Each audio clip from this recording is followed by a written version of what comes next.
বিছানা চেঞ্জ করা হয়ে গেল, বিছানা সেগুলো সব লাগিয়ে নিয়েছি। আর এই যে সব এগুলো এখন ভিজিয়ে দেবো সার্ফ দিয়ে, তারপরে ভিজিয়ে রেখে তারপরে ধোবো। স্নান করে আসি, এখন 12:30 মতো বাজে। আর ওয়েদার এই যে সকালে বৃষ্টি পড়েছিল একবার, তারপরে আবার এখন একটু বৃষ্টিটা বন্ধ হয়েছে। তো বন্ধুরা, আমার এই যে তাল ঘষা হয়ে গেছে, একটা ঘষেছি আর একটা রেখে দিয়েছি ফ্রিজে। তো একটারই এতটা হয়েছে। তো এখন স্নান করব, স্নান করে টরে এসে তারপরে কিছুটা অল্প হচ্ছে বড়া করবো, আর অল্প হচ্ছে তালের মানে দুধ দিয়ে চিনি দিয়ে জাল দিয়ে রাখবো।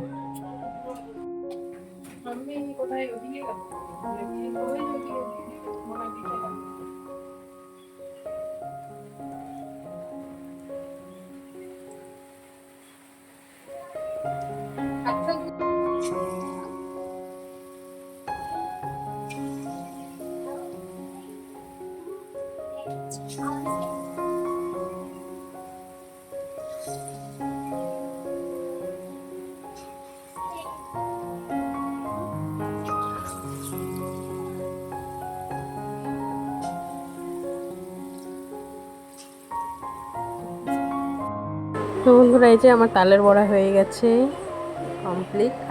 আরও হয়েছিল, খেতে খেতে শেষ হয়ে গেছে বেশিটা। চলে এসেছি পূজা দিয়ে, এখন রায়ানকে খাওয়াবো, ভাত খাওয়াবো ওকে। তো চলো, রায়ান ওদিকে আছে ওর দিদি বাড়িতে, তো ওকে খাইয়ে নিই। 2টোর বেশি বেজে গেছে এখন। তো পরে কাপড় চোপড় সব ধুয়ে দিয়েছি, ধুয়ে খালি মেলে দিয়েছি, তখনই আবার বৃষ্টি শুরু হয়ে গিয়েছিল।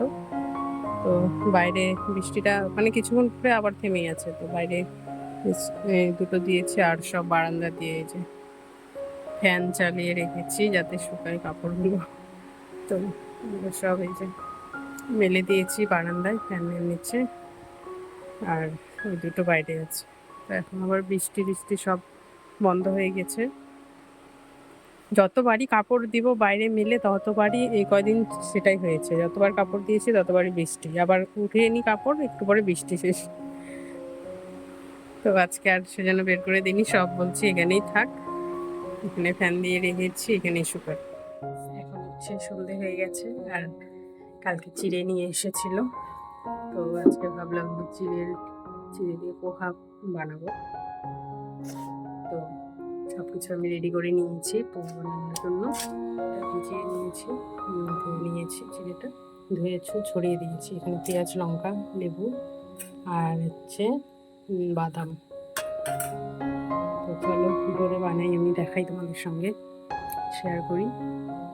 আমি কড়াই তেল দিয়ে তার মধ্যে জিরে আর সর্ষে ফোড়ন দিয়ে দিয়েছি। অনেকে কারি পাতাও দেয়, কারি পাতাহীন, তো আমি ওই সব কিছু দেবো না। তারপরে এখানে পেঁয়াজ কুচি আর লঙ্কা কুচি দিয়ে দিচ্ছি। তো পেঁয়াজটা হালকা একটু সফট হয়ে গেলে, পেঁয়াজটা বেশি ভাজা যাবে না, হালকা হালকা সফট হয়ে গেলে তারপরে এর মধ্যে বাদামগুলো দিয়ে দিলাম। তারপর জিরেগুলো দিয়ে দিচ্ছি এখানে।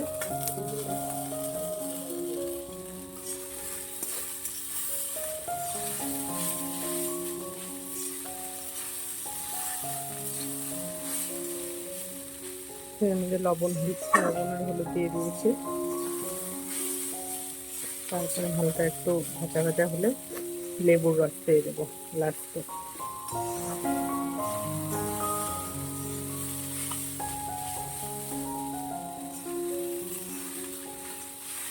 তো ফ্রেন্ডস, এই যে হয়ে গেছে পোহা, নামিয়ে নিয়েছি।